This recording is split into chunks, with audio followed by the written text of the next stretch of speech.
Hello friends, Radhe Radhe. कैसे हैं आप सब। जैसे कि आपको पता है कि मार्गशीर्ष अमावस्या है, जानेंगे 19 को है या 20 को, और आपको क्या शुभ मुहूर्त, क्या विधि, क्या पूजा विधि है वो सब करेंगे और कथा सुनेंगे। हिंदू धर्म में मार्गशीर्ष अमावस्या काफ़ी महत्वपूर्ण है। ठंड के महीने में पड़ने वाली अमावस्या को मार्गशीर्ष अमावस्या के नाम से जानते हैं। यह अमावस्या आमतौर पर नवंबर या दिसंबर के महीने पड़ती है और हर साल नवंबर के महीने में बृहस्पतिवार के दिन मार्गशीर्ष अमावस्या पड़ रही है। तो आप जो ये अमावस्या, इस दिन विशेष तौर पर विष्णु जी की पूजा अर्चना करी जाती है। जानते हैं इसका शुभ मुहूर्त, पूजा विधि। अगर आप पूजा नहीं कर सकते तो कुछ उपाय या जैसे कुछ दान पुण्य या इस तरह आप पूजा तो थोड़ी बहुत कर सकते हैं। तो आप इनका मुहूर्त यानी कि मार्गशीर्ष महीने के कृष्ण पक्ष की अमावस्या तिथि 19 नवंबर को 9:43 AM शुरू होगी और तिथि का समापन होगा 20 नवंबर के दिन 12:16 PM पर। तो उदय तिथि के अनुसार जो अमावस्या का व्रत है वो 20 नवंबर को रखा जाएगा और इस दिन आप स्नान दान, जो भी अगर गरीबों को कोई गर्म कपड़े चाहिए या बहुत महत्व होता है देना, गुड़ दे सकते हैं। गुड़ गर्म होता है तो आप इस तरह कुछ दान दे सकते हैं।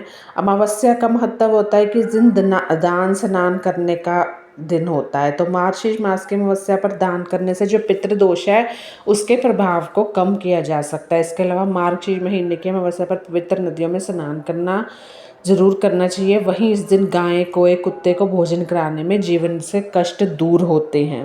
तो आपको क्या करना है कि अगर आपके क्योंकि हमेशा ब्राह्मण और ज़रूरतमंद को ही आप दान दें, दूसरे किसी को दान देंगे तो आपको फेंक देगा और दान भी नहीं लगेगा। अब हम जानेंगे मार्गशीर्ष अमावस्या की कथा। एक शहर में एक गरीब ब्राह्मण परिवार रहता था। उस परिवार में पति पत्नी, उसकी एक पुत्री थी और समय गुजरने के साथ साथ पुत्री धीरे धीरे बड़ी होने लगी।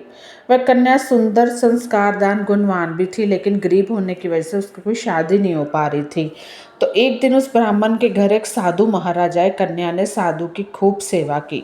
साधु उस कन्या के सेवा भाव से इतने प्रसन्न हुए कि उस कन्या को उन्होंने लंबी आयु का आशीर्वाद दिया, लेकिन साथ ही में यह भी कहा कि इस कन्या के हाथ में विवाह योग्य रेखा ही नहीं है। यह सुनकर जो ब्राह्मण पति पत्नी थे, बहुत ही चिंता में पड़ गए। तब ब्राह्मण दंपति ने साधु से इसका उपाय पूछा। तो साधु महाराज ने कुछ देर सोचने के बाद अपनी अंतर्दृष्टि में ध्यान करके बताया कि यहाँ से कुछ ही दूरी पर एक गांव में सोना नाम की धोबिन महिला अपने बेटे और बहू के साथ रहती है, जो संस्कार संपन्न तथा पतिपरायण है।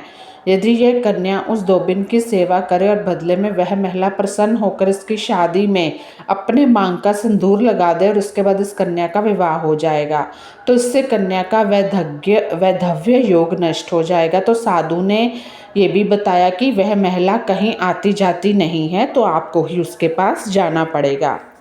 तो ये सुनकर ब्राह्मणी ने अपनी बेटी से धोबिन की सेवा करने कहा। अगले दिन से ही कन्या प्रातःकाल उठकर सोना धोबिन के घर जाती है और वहां जाकर उसके घर की साफ सफाई, अन्य सारे कार्य करके अपने घर वापस लौट आती। एक दिन सोना धोबी ने अपनी बहू से पूछा कि तुम तो सुबह ही सारे काम कर लेती हो और मुझे पता भी नहीं चलता।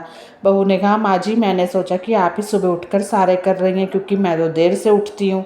यह सब जानकर दोनों सास बहू अपने घर की निगरानी करने लगी। आखिर कौन है जो सुबह घर आकर सारा काम करके चला जाता है। बस इतने से फिर तब कन्या ने साधु द्वारा कही गई बात सोना धोबिन को बताई और सोना धोबिन पति प्रायण थी और उसमें तेज था। वह उस कन्या की मदद करने के लिए तैयार हो गई। सोना धोबिन के पति थोड़ा अस्वस्थ थे। उसने अपने बहू से अपने लौट आने तक घर पर रहने को कहा।